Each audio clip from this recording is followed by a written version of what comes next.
The valley of Elah was covered by a thick breeze of fear and despair. The scene was disheartening. On one side, the Philistines, battle-hardened warriors, confident, arrogant. On the other, the army of Israel, men paralyzed by terror, warriors without the spirit to fight. For 40 days, the routine was the same. A giant emerged from among the Philistines and stood in the valley, hurling insults and challenges.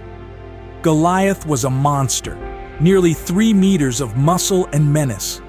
His armor weighed more than some men, and his spear looked more like an oak tree trunk than a weapon of war. His voice echoed through the hills like mocking thunder. "Is there no man in all of Israel who dares to face me?" And every day, the same response: silence. But that day would be different.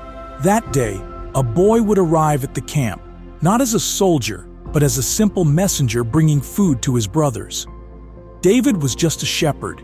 His hands were used to the wool of sheep, not the steel of swords. And yet, when he heard the giant's challenge, something ignited within him.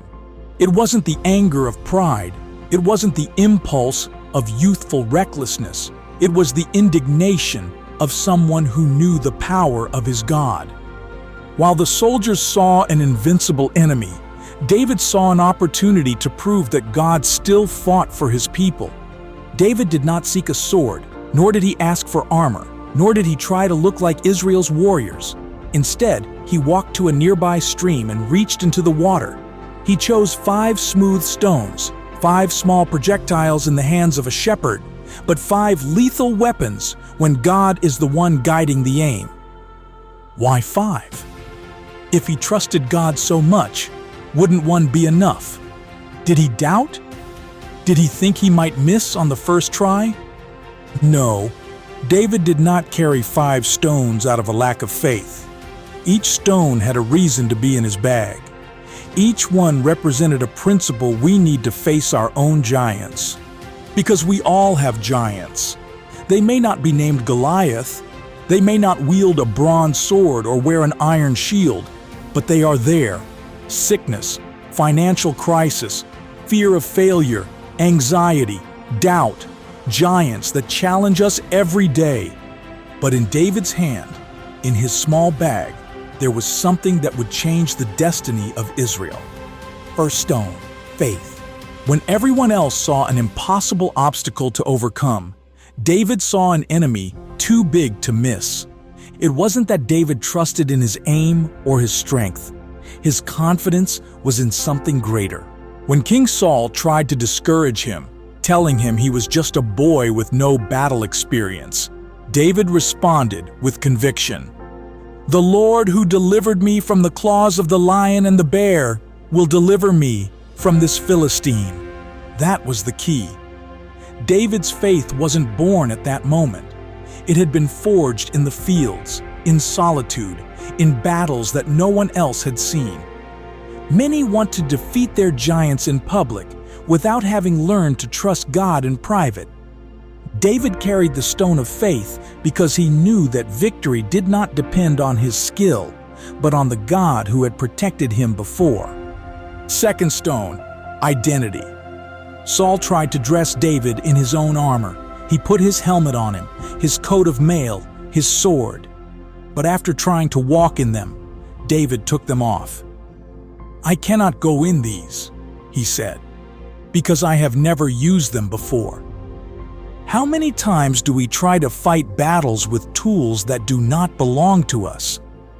How often do we try to fit into molds that others impose on us? David understood something crucial. You don't need what others have to defeat your giant. You only need to be who God called you to be. Many fail because they try to imitate someone else's strategy. But God does not anoint copies. He anoints originals. David carried the stone of identity because he knew that God had prepared him exactly as he was. Third stone, obedience. David was in that battlefield because he obeyed a simple instruction. His father had asked him to take food to his brothers.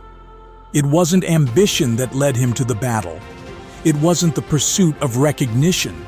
It was obedience in the small things.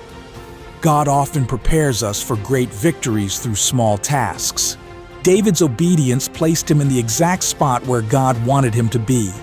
When you obey God, even when it seems insignificant, you will be in the right place at the right time for the right battle.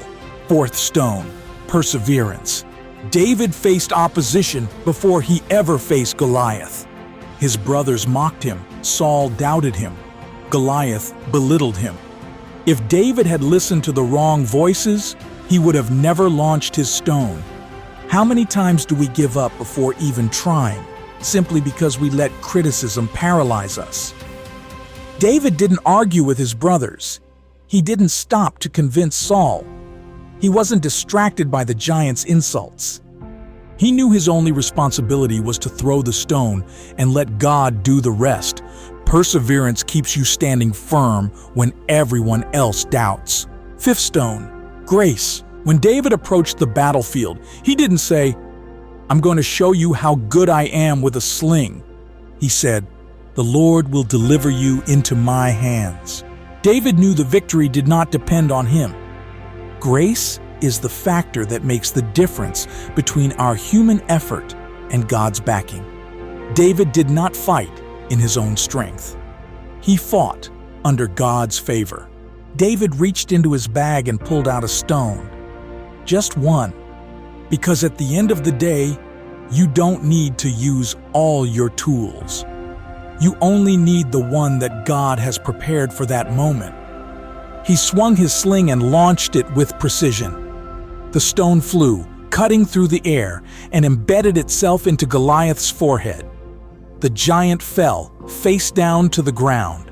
When God fights for you, a single stone is enough. Why 5 stones? If he only used one. Because faith is our foundation, but identity, obedience, perseverance, and grace prepare us for future battles. David didn't take 5 stones because he doubted.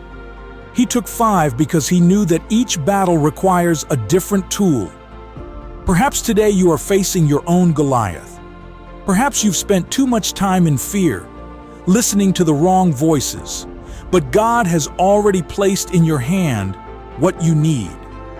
You only need to take a step of faith, pick the right stone, and throw it.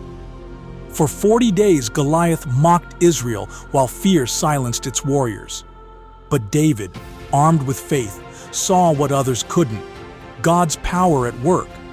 He took 5 stones, but needed only one. Victory wasn't in his skill, but in his trust. Because when you walk with God, a single stone is enough to bring down any giant. What's stopping you from stepping out in faith today?